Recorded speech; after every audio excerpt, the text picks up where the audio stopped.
couple months ago, I was starting to wonder, and all my friends were dating.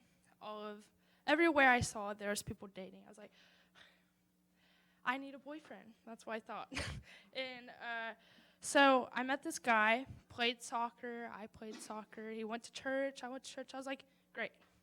All right. So we started to become good friends, and that led to dating. Well, God did not lead that relationship, and it went downhill very fast.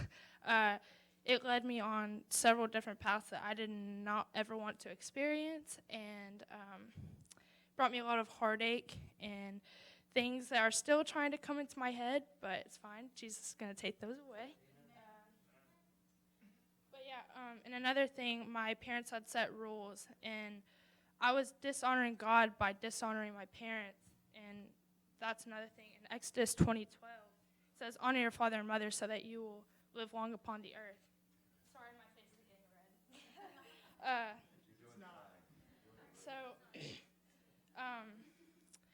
This boy manipulated me a lot. He would want me to do certain things, and if I didn't want to do them, then he would make me feel bad about it. He would try to bring me down for something I didn't want to do, and in my heart, I knew it was wrong, but also I was over here. The enemy was working in me, and he was trying to get me off the path and lead me to destruction. And Proverbs 14:12 is, there's a way that seems right to a man, but the end leads him to death. And that's what was happening. I believe that if I would have kept on going with this boy, it would have not been good. So that leads me to my parents' relationship with the Lord. First of all, I'm very thankful for both of y'all because y'all saved me from a lot.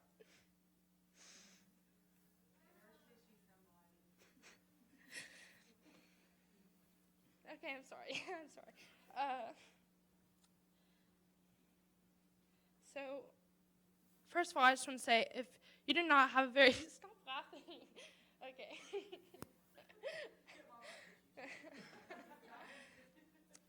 If they would have not had a very strong relationship with the Lord, they would have never gotten any type of warning, any type of discernment. And I believe Chad actually got a warning for me too.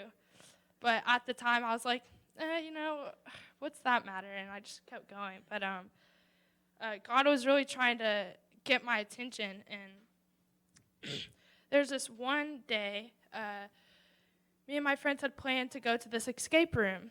And I was with my dad this weekend. But he had worked on Sunday. But I was like, well, I'll still be here. I'll still be in Murfreesboro. So let's just go to escape room. So that ended up for me skipping church, which was terrible. But we went to this escape room.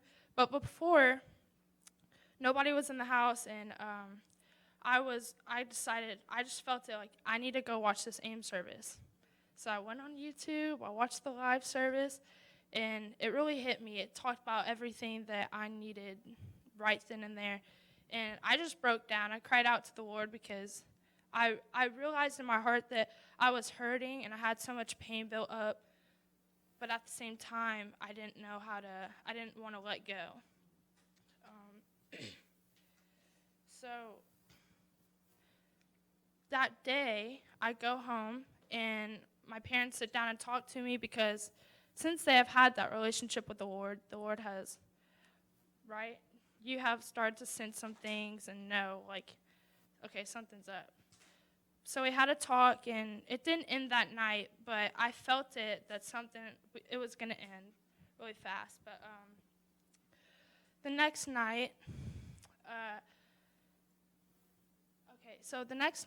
something happened, and I didn't want to do something, and so this boy just kept saying, well, it's not going to work out because we're just going to end up acting like friends, and I don't want to do this anymore. I was like, so that made me upset, and I was like, okay, fine. So my mom saw me crying in my room. She said, get downstairs. But that night, I had accidentally posted on my main Instagram account, I just wish I was 18. And not mean to go on my regular Instagram. But thank goodness Mike saw it, and that's how we started talking. But it was so much anger because why do I have rules? Why do I have all this stuff? But they were just trying to protect me. And I'm thankful for that, because if it would have gone any farther, I would have been scared to know where I was at.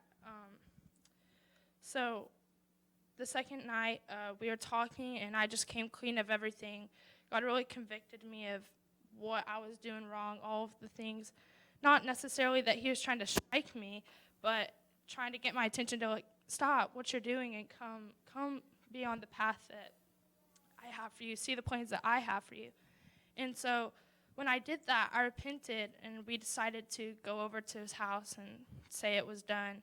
But I repented, and I asked for forgiveness, which is Psalms 103:12. As far as the east is from the west, he removes all of our transgressions. He gets rid of all of our sin and meets us where we're at. It doesn't matter if we murdered somebody, if we messed up on something. It doesn't matter. He meets us where we're at, and he says, let's fix it. Let's go and get you on the right path. So I did that, and I started hearing things from the Lord. I started really getting to his word, because I knew that's what I needed to do. That's what I was called to do in the first place. So, but that relationship left me with a lot of heartache, a lot of bad memories, which I'm still getting over. But it was a hard road. But thank goodness I'm out of it, and Jesus has healed me from it. But I just think it's really important to have a great relationship with the Lord, because if my parents wouldn't have, then I probably wouldn't be standing right here today talking about this or coming to church that much, because it was that bad of a relationship. Okay, so leading out of that, another thing I wanted to touch on was these other short 2 testimonies. I already told y'all the one about my lunch table. We started a small Bible study that God told me to do, and it's been going great. The 2 people I've been talking to mostly, they have been ministering to other people and talking about Jeremiah 29:11 and how God has a plan for them, and it's going to show them where they live, like what car they have, what person they're going to marry, and it's great. It kind of blessed me. But there's this other one that really hit me. I had this creative teacher writing. Oh my gosh, sorry. This teacher who taught creative writing, and we started talking about fairy tales. Stop laughing at me. I know I messed up. Okay, so. You're doing terrific, really. Thanks. Okay, so. Don't listen to that. So I as a kid, I love fairy tales. I love the stories, the movies, all the Disney movies. But there's some people in that class that don't believe in God, and they brought up, oh yeah, like witches and witchcraft, and they talked to the devil, and I was like, whoa, hold up, what? So I was like looking at my teacher like, why are we talking about this? So a couple minutes later, she started playing this video, and it was like evil, and it kind of scared me. So I was like, well, I'm going to go out of the classroom because I don't want to watch this, and she wouldn't turn it off. So walked out of the classroom, stayed out there for about a good 10 minutes, just bored by myself, but I wasn't influenced by what I was about to watch. So I go back in the end of class, and I didn't want to be disrespectful. So I go up to her, I'm like, okay, look, I wasn't trying to be disrespectful, but I really that doesn't line up with what I believe. So we ended up talking a lot about God, and I ended up ministering to her and spending half of my 5th block just talking to her about God. And she claimed how she was a Christian and all of this stuff, and I was like, I'm not trying to be disrespectful, but if you claim that you're a Christian, why are you trying to show all of these people evil things? And she was like, well, I'm trying to show them the good. And I was like, in it after. And I was like, but how are you going to turn it around if you're not telling them about Jesus? And I know it's a public place, but if you proclaim me a Christian, there's ways you can get around that. Like, you don't have to show evil videos. You can say, maybe a little, this is where it came from, and then move on to how it became good. But you don't have to show all this evil stuff.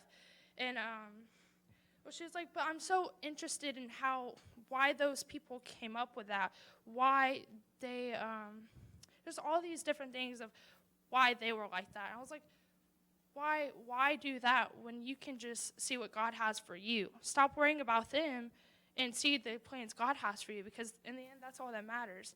And so we just kept talking and talking, and eventually on, she asked me questions. She was like, well, what type of music do you listen to? I was like, only Christian. And she was like, well, do you gossip? And I was like, I mean, I'm human. I've messed up. But if I see somebody talking about somebody, I'm going to stop it, because that's what you're supposed to do. You're not supposed to talk about people or gossip. So a bunch of questions later, I was like, I'm sorry you think I'm this person who's two-faced, and I'm trying to tell you something that I'm really not, but this is what I believe, and I was just coming to you to tell you, like, that's why I walked out, is because I didn't believe what was right that you were playing, so that was all I was coming to you about. So we kept talking and talking, and it seemed like she was taking in a little bit of it, but I wasn't very sure. But a couple days later, which was not that long ago, we were watching a movie, and I was just eating some food because I was hungry. And she came up to me, and I thought she was going to ask what I was eating. But no, she was like, so I was really thinking about that talk we had. And I was like, yeah. And she was like, it really got to me. I really took in a lot that you said, and it blessed me. I was like, oh, thanks. Because ministering to a teacher, like, I wouldn't myself do that.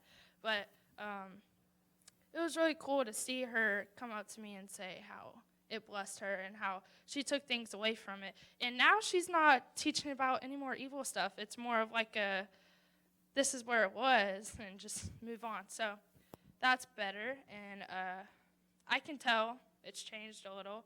But another thing was when I mentioned about the music, I know this is a little off topic, but secular music is a big distraction, and that was one thing that I struggled with as well. I just encourage any of y'all, if y'all do listen to it, I'm not blaming y'all or like anything, but it's bad. It's not something good. And there's even a scripture, Romans 5:8. Wait, hold on. Oh yeah, Ecclesiastes 7:5. It's better to hear the rebuke of the wise than for a man to hear the song of fools. And that kind of hit me, because some of the time we don't even know what we're singing. We're just singing it, and there's like really bad lyrics. But there's also another scripture, Matthew 6:22 through 23. The eye is the lamp of the body. If your eyes are healthy, so is your whole body. Your whole body will be full of light.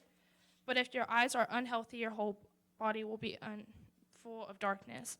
So what we see or what we watch or what we listen to is what's going into our body, and that can give us a very bad impact, very bad or negative impact. So, yeah, I just threw that in there. And to wrap it up, let God lead you in all circumstances, easy or hard, because what I went through is not something I'd ever want to go through again. So even if you're struggling with something little, let God lead you, because there's nothing to worry about.